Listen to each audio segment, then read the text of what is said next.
Dito na tayo mga kababayan sa ating topic. Ito yung issue mga kababayan sa national budget na siniraan ng mga DDS, nag-file ng petisyon asking the Supreme Court mga kababayan na i-declare na unconstitutional dahil po doon sa issue ng gawa-gawa man lang po. Ayan po ang sabi dito, Solgen asks Supreme Court to junk petition questioning 2025 budget's constitutionality. A genuine concern for constitutional integrity, but appears to be an attempt to merely impede the implementation of a law that is vital to the nation's.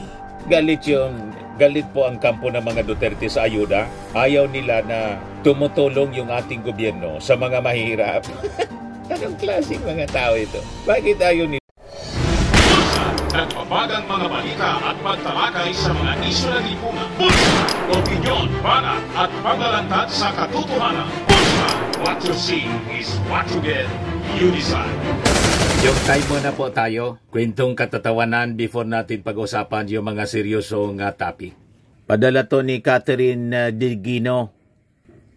Ang setting po sa Boracay, nagbakasyon din dun si Juan. Alam naman po natin, sa Boracay mga kababayan, maraming mga foreigners. So habang nakaiga si Juan sa baybayin ng Boracay, may lumapit na Chinese sa kanya. Sabi ng Chinese, "Are you relaxing?"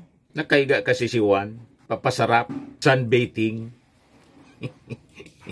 Gaya-gaya dun sa mga foreigners. Tinanong siya ng Chinese, "Are you relaxing?" Kanya. Sagot ni Juan, "No." After several minutes, may duman uli sa kanyang tapat. Koreano naman po. Pinagmamasdan siya. Tapos sabi ng Koreano, "Are you relaxing?" Sagot ni Juan, "No." Maya-maya may dumaang Amerikano. Pagtapat sa kanya, sinabi ng Amerikano, Hey man, are you relaxing?" Tumayo si Juan, inis na inis. Sabay sagot, "No, I'm not." So ginawa ni Juan, umalis na lang doon sa kinakahigaan niya baybayin. Naglakad-lakad. Tapos nakakita siya ng negro na nakaupo sa buhangin. Ngayon, tinanong niya ito, tulad ng tanong sa kanya ng tatlong foreigner. Sabi niya, "Are you relaxing?" Sagot ng negro, "Yes, I am." Binatukan po ni Juan ng negro. "Kanina pa niya tinatanong ako. Tatlong foreigners na niyang dumaan sa akin. Hinahanap ka. Ikaw pala niya si relaxing."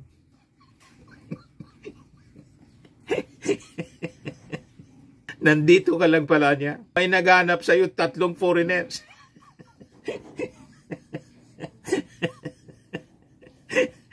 Hindi naintindihan po. Anyway, joke man lang. Mantik na 200 pesos. Sa monthly draw, 5,000 po yung price natin. Yung hindi mabubunot, qualified pa po. I-draw natin sa December, 10,000 na po ang price. Ayos pa? Dito na tayo mga kababayan sa ating topic. Ito yung issue mga kababayan sa national budget na siniraan ng mga DDS, nag-file ng petisyon asking the Supreme Court mga kababayan na i-declare na unconstitutional dahil po doon sa issue ng gawa-gawa man lang po nila yun.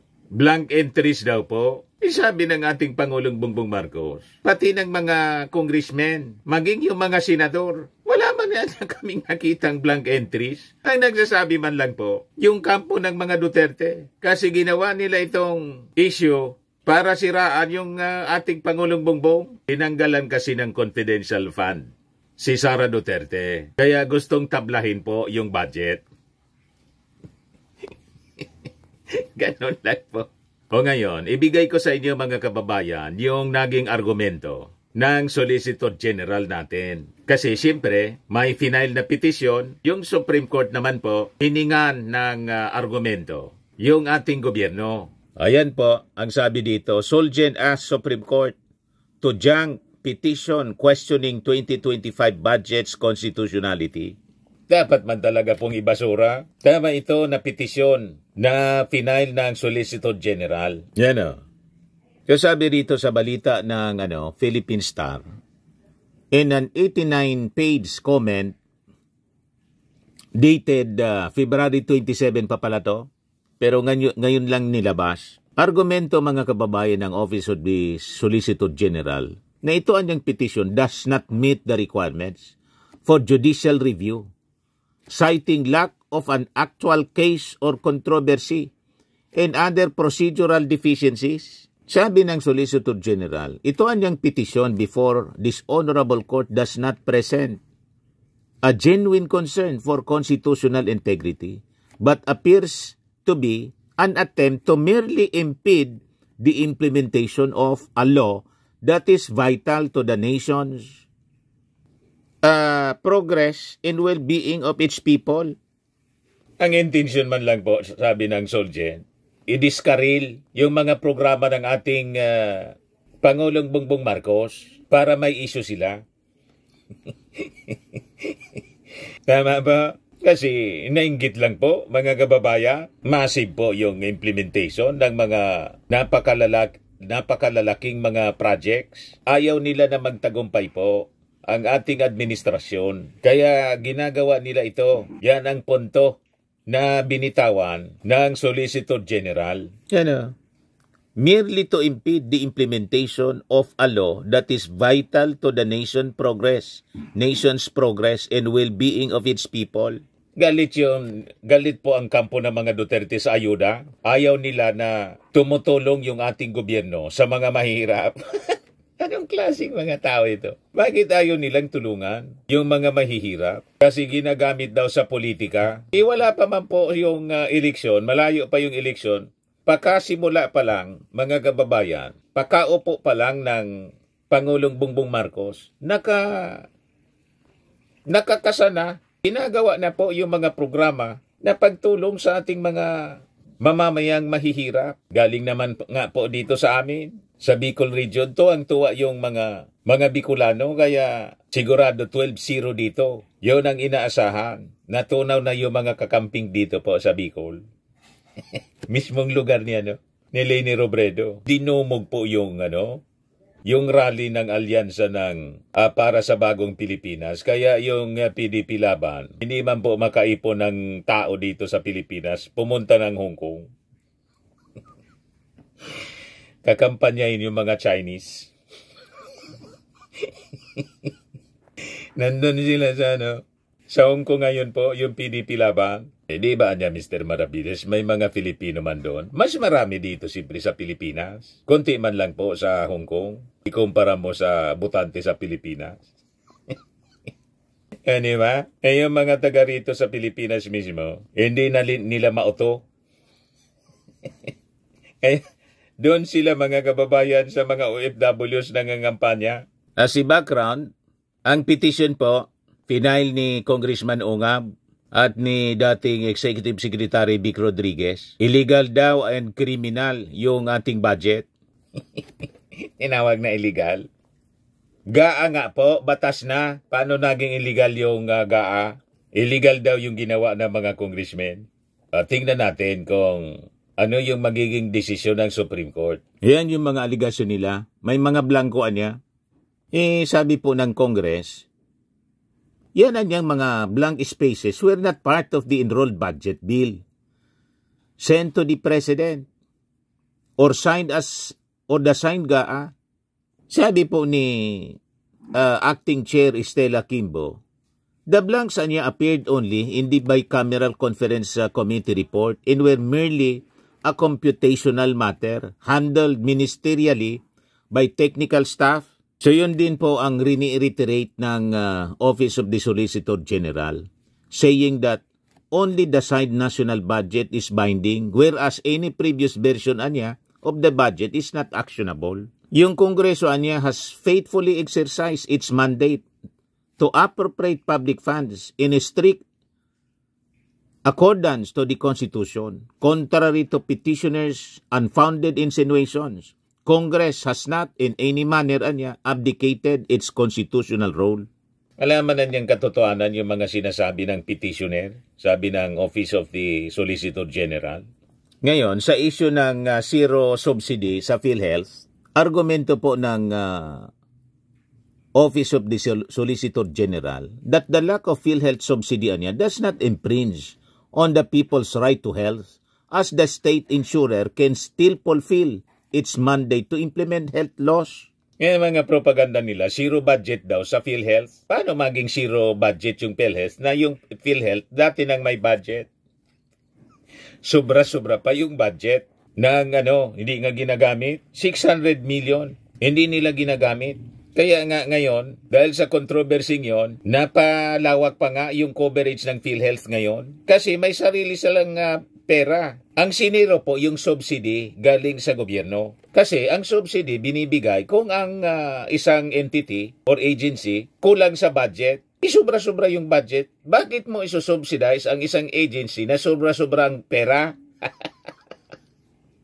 Tama po? Ayaw pakinggan po ng mga critics. Talagang pinapakalat nila na siniro yung budget ng PhilHealth. Kung siniro po yung budget ng PhilHealth, mabuhay pa sila dyan. Ano si sweldo ng mga empleyado ng PhilHealth kung siniro?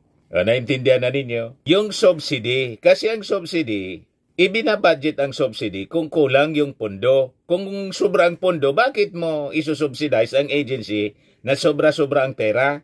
Naintindihan na ninyo mga moron? Yun ang ginagamit nilang propaganda po. Walang tigil pakalat din fake news po sa social media. Kaya sabi ng Solicitor General, the Congress has the constitutional discretion to determine the necessary appropriations for PhilHealth, citing Section 37 ng UHCA, which mandates that funding for the law's implementation be included in DIGA under the Department of Health and the national government subsidy to PhilHealth. PhilHealth's premium contribution in government subsidies are just two of the funding sources outlined in the UHCA's appropriations provision. Sabi ng Solgen, to suggest that PhilHealth's zero subsidy would have adverse effects upon the attainment of the UHCA's envisioned health system reforms, as the petitioners do, is to completely ignore not only the shared roles of PhilHealth and the DOH but also the whole of government framework under the UHCA. For the agency the phrase amount necessary in the provision serves as a qualifier, meaning Congress will allocate funds only if it deems them necessary. Government subsidy, however, is meant to cover the premium contributions of indirect contributors, tulad ng qualified indigents, senior citizens, persons with disabilities, and solo parents. Kasi pag senior citizen na po, tapos yung mga indigents, qualified indigents, hindi man nila kaya talaga na magbigay pa ng premium contribution sa PhilHealth na wala naman silang kita na. O diba? So kailangan talaga na tulungan through subsidy. So ganon. So iba po yung subsidy fund sa budget mismo ng PhilHealth. Ang PhilHealth may budget na sarili. Kaya yung mga propaganda po na siniro budget niya, yung PhilHealth, fake news po. Pangluloko nila. Paano mong isiro budget yung subsidy ang tinanggal, hindi yung budget. Budget mismo ng PhilHealth, alisin. Yung subsidy, kasi hindi kailangan yung subsidy kasi umaapaw yung pera ng PhilHealth. Naintindihan na ninyo mga moron. Siyempre niya Mr. Maravillas. Hindi man makaintindi kasi moron. Naintindihan nila. Kailang ayaw nilang tanggapin yung paliwanag. Kasi nga po, ginagamit nila itong paninira sa ating administrasyon. Hindi man po kayo uubra sa paninira ninyo. O ngayon, sa issue naman ng budget sa edukasyon, sabi ng OSG, the OSG maintained that allocating funds to various agencies within the education sector still complies with the constitutional mandate to prioritize education arguing these agencies provide academic instruction and training to students.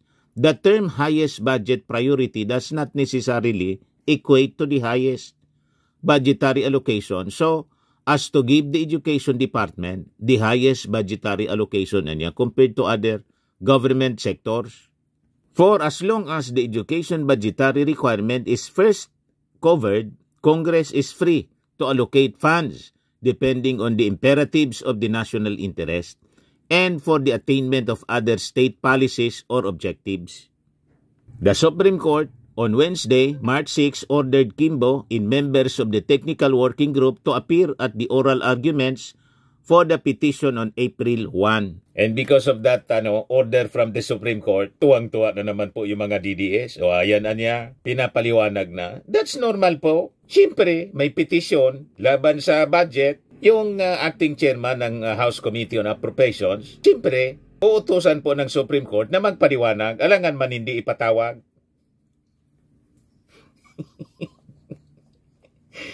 Normal procedure yan. Binibigyan both sides ng pagkakataon na marinig sa pamamagitan ng pag-appear sa tinatawag nilang oral argument. Naintindihan na ninyo mga moron. Tuwang-tuwa sila kasi pinatawag na daw si Kimbo. Alangan man hindi. Talaga itong mga tao ito. Firmax Firming and Lifting Cream, pinapahid po sa mga pulses in affected area. Mainam po sa paninigas ng mga kasukasuan. Ito naman po, Automax Radiant Serum. Sa mukha naman yung application, anti-aging po siya. You will look 10 years younger than your age. Sa mga cancer patients naman po, baka lang gusto ninyo itong itry. Naing siya Red Mix Fruit Drink. Hindi mo po siya gamot, food supplement siya. Kaya lang, gawa siya mga kababayan sa goji berry. Yung goji berry, may anti-cancer properties. O ngayon, yung mga inquiries ninyo, dumiritso na lang kayo sa aming messenger sa Facebook para masagot namin agad. Ayos pa? Ayos na ayosan niya, Mr. Maravilla. At sa mga naghanap po ng malinis and spacious fitness gym, pumunta lang po kayo sa aming Colossal Fitness Gym. May Grab Car Rental din po kami. Ito naman po yung bago naming product na binibenta online. Eye Glow Serum, whitening po siya. Tingnan ninyo yung epekto sa aking anak na architect before and now. Yung mga inquiries po ninyo, dumiretso na lang kayo sa kanyang Facebook account, Riz Maravillas.